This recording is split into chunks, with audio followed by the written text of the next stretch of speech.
Hello everyone.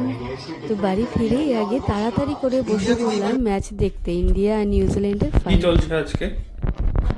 রাত্রের special menu চিকেনের পাতলা ঝোল আর ভাত, আর যারা যারা রুটি খায় ওরা রুটি। রুটি না, তো দেখাবো ম্যারিনেটেড চিকেন। এটা হলো ম্যারিনেটেড চিকেন, দুপুরবেলা ম্যারিনেট করে রেখেছিলাম ফ্রিজে। প্রথমে তেল গরম হয়ে গেছে, আমি দুটিতে রসুন দিচ্ছি। রসুন দিলে স্মেলটা ভালো হয়। তো যেমনটা আগের ভিডিওতে বলেছিলাম, আজ একটু স্পেশাল রান্নার আয়োজন চলছিল।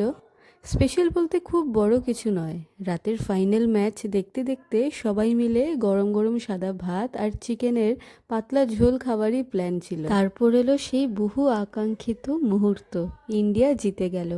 ইন্ডিয়ার প্লেয়ার্সদের মুখেও সেই একই আনন্দ, কারো বড় বড় হাসি, কেউ আবার একে অপরকে জড়িয়ে ধরছে।